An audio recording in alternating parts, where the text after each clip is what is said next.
Նախ հարգելի գործընկերներ, մենք ներկայացրեցինք 2026 թվականի հունիսի 7-ի ազգային ժողովի ընտրությունների արդյունքները անվավեր ճանաչելու դիմում։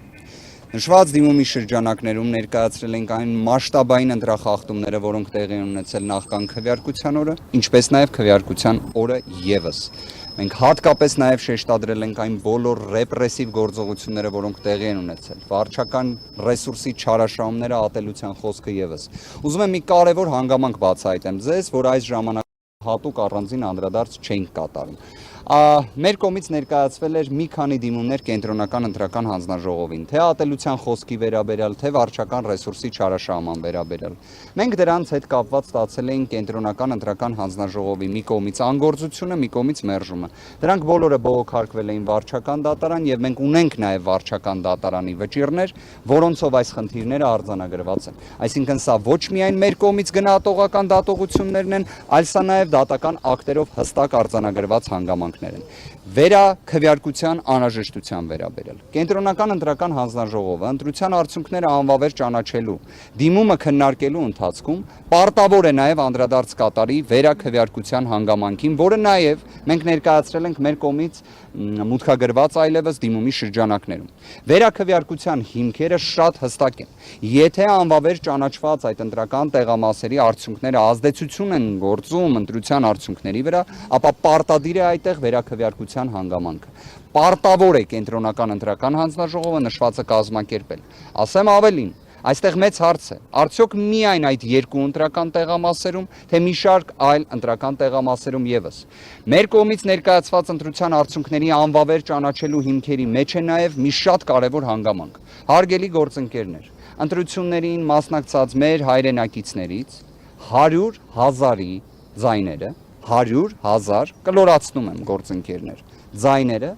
ոչ թե անձնագրի պատշաճ կերպով աշխատանքի արդյունքում են ձևավորվել, այլ մասնագետի կողմից մուտքագրման եղանակով լրացնելու։ Սա արդյոք խնդիր է։ Այո, որովհետև կարգը այնպիսին է, որ անձնագիրը պետք է համապատասխան վերիֆիկացումը անցնելու պայմաններում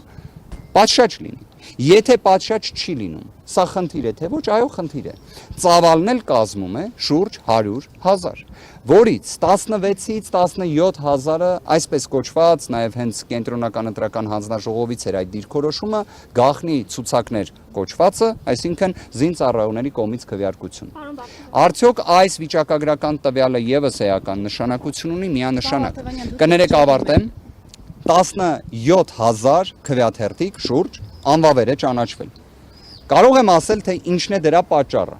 2026 թվականի ապրիլ ամսին, երբ 24-ժամյա ռեժիմով ամեն կերպ փորձեցին զրկել ուժեղ Հայաստան կուսակցությունների դաշինքին Սամվել Կարապետյանի անունը եւ ազգանունը օգտագործելու հնարավորությունից, մեկ այլ փոփոխություն ևս արեցին, որը վերաբերում էր հենց անվավեր ճանաչելու, այսպես ասած, կառուցակարգին։ Դրա հետևանքը մենք տեսանք։ Հենց դրա համար է նույն Վենետիկի հանձնաժողովը այդքան միշտ պնդում, որ ընտրություններից շաբաթներ առաջ չի կարելի նման գործողություն անել։ Արեցին, հետևանքը 17,000 անվավեր քվեաթերթիկ։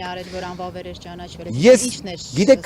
դրան հեսա կանդրադառնանք, թե ինչ աստիճան տեխնիկական նաև հարցերն են, բայց փաստը նա է, որ նախորդող բոլոր ընտրություններին 4-ից 5,000 անվավեր քվեաթերթիկը այլևս վերածվել է 17,000-ի։ Մյուս հանգամանքը ՆԳՆ-ի ոստիկանության ծառայողների կողմից շուրջ 5,000 մեր հայրենակիցների դիմումները ընտրական տեղամասի փոփոխության վերաբերյալ մերժվել են։ Այս թվերի համակցությունը, որ հիմա դուք բոլորը դիտարկեք այն մթնոլորտի, այն չարամիտ մթնոլորտի պայմաններում, որտեղ նույնիսկ ԵԱԿ ժմիգի կողմից արձանագրվում է, որ վարչական ռեսուրսի չարաշահման դեպքեր եղել են, որ տարբերակված մոտեցում, ռեպրեսիվ քրեական հետապնդումներ եղել են, այս ամենի հետ մեկտեղ դուք պարզապես այլ հետևության, քան որ այս ընտրությունների արդյունքները պետք է անվավեր ճանաչվեն, դուք այլ հետևության չեք կա։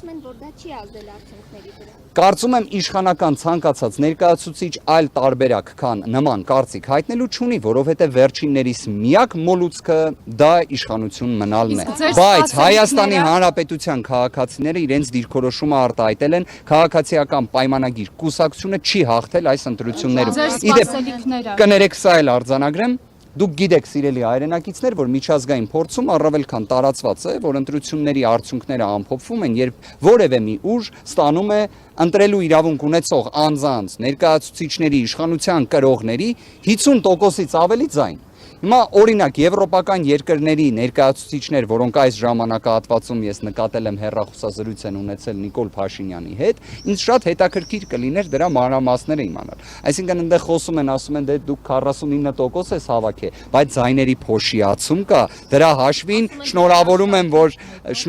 եմ, որ ընտրվել ես։ Հասկանում եք, սա ամենը խոսում է նրա մասին, որ հայ հասարակությունը իր գնահատականը տվել է եւ նաեւ շատ հստակ էլ արձանագրեմ, մեր դիրքորոշումը է հետեւյալն։ Քաղաքացիական պայմանագիր կուսակցության կողմից ըստ Կենտրոնական ընտրական հանձնաժողովի կողմից հրապարակված թվերի տվյալները չեն համապատասխանում իրականությանը։